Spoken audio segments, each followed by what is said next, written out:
మీ phone మీకు ముందే మీరు ఏం కావాలనుకుంటున్నారో చూపిస్తుంది. మీ ఫోటోని చూసి మీ పేరు కూడా చెప్పగలుగుతుంది. ఇది మ్యాజిక్ లేదా మనుషులు క్రియేట్ చేసిన ఒక brain? Hi friends, this is Vamsi. Welcome to Vamsi facts. ఈ వీడియోలో మనం ఆర్టిఫిషియల్ ఇంటెలిజెన్స్ రివల్యూషన్ గురించి క్లియర్ గా స్టోరీ లాగా తెలుసుకుందాం. అసలు ఆర్టిఫిషియల్ ఇంటెలిజెన్స్ అనేది ఎలా స్టార్ట్ అయింది, ఎవరు స్టార్ట్ చేశారు, అసలు ఎందుకు ఫెయిల్ అయింది, అలానే ఎలా పవర్ఫుల్ గా మారిందో అనే జర్నీ చూద్దాం. వీడియో లాస్ట్ వరకు చూస్తే మీరు ఏ ఫ్యూచర్ ని ఆల్రెడీ ఇమాజిన్ చేయగలుగుతారు. సింపుల్ గా చెప్పాలి అంటే ఆర్టిఫిషియల్ ఇంటెలిజెన్స్ అంటే మిషన్ కి థింకింగ్ పవర్ ఇవ్వడం. మనం ఆలోచించినట్టు డెసిషన్ తీసుకునేలా మిషన్స్ ని డిజైన్ చేయడం. ఎగ్జాంపుల్ కి ఒక చిన్న పిల్లోడు ఫైర్ అంటే డేంజరస్ అని నేర్చుకుంటాడు. అలానే ఏ కూడా డేటాని యూజ్ చేసి నేర్చుకుంటుంది. కానీ ఇదంతా సడన్ గా రాలేదు, ఇది ఒక లాంగ్ జర్నీ. ఫస్ట్ వన్ వచ్చేసి ఏఐ పుట్టిన టైం. 1950లో ఒక సైంటిస్ట్ ఉన్నాడు, అలెన్ టర్నింగ్. ఆయన ఒక సింపుల్ క్వశ్చన్ అడిగాడు, మిషన్స్ అనేవి మనుషుల్లాగా ఆలోచించగలుగుతాయా అని.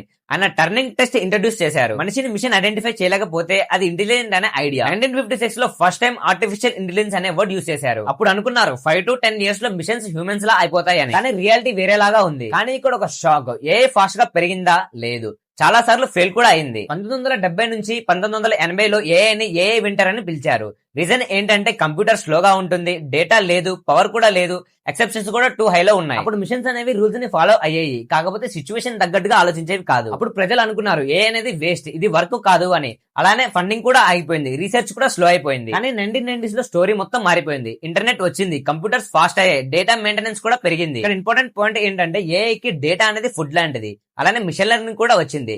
రూల్స్ చెప్పడం కాదు, మిషన్ కి నేర్పించడం స్టార్ట్ అయింది. 2010 లో డీప్ లెర్నింగ్, న్యూరల్ నెట్వర్క్స్ కూడా వచ్చాయి. Face recognition, voice assistant, self driving cars అన్ని పాసిబుల్ అవుతున్నాయి. అనేది ఫెయిల్ కాలేదు, దీనికి కొంచెం టైం కావాలి. సో ఫ్రెండ్స్, ఏ ఎవల్యూషన్ నుంచి మనం ఏం నేర్చుకోవాలి? టెక్నాలజీ అనేది ఓవర్ నైట్ సక్సెస్ కాదు. ఫెయిల్యూర్స్, వింటర్స్, స్ట్రగుల్స్ తర్వాత ఈ రోజు మనం డైలీ యూజ్ చేసే పవర్ లాగా మారింది. మీ ఫోన్స్, మీ కార్స్, మీ యాప్స్ అన్ని ఏఐ తో రన్ అవుతున్నాయి. ఫ్యూచర్ లో ఏఐ అనేది హ్యూమన్స్ ని రీప్లేస్ చేయదు. ఏఐ యూజ్ చేసుకునే హ్యూమన్స్ మిగిలిన వాళ్ళే రీప్లేస్ చేస్తారు. ఈ వీడియో మీకు యూస్ఫుల్ అనిపిస్తుందా? అయితే లైక్ చేయండి. ఏఐ ఫ్యూచర్ గురించి మీ ఒపీనియన్ ఏంటో కామెంట్ లో కూడా చెప్పండి. ఇంకా ఇలాంటి సింపుల్ టెక్ స్టోరీస్ కోసం ఛానల్ ని సబ్స్క్రైబ్ చేయండి. నెక్స్ట్ వీడియోలో ఏఐ ఫ్యూచర్ ఎలా ఉంటుందో చూద్దాం.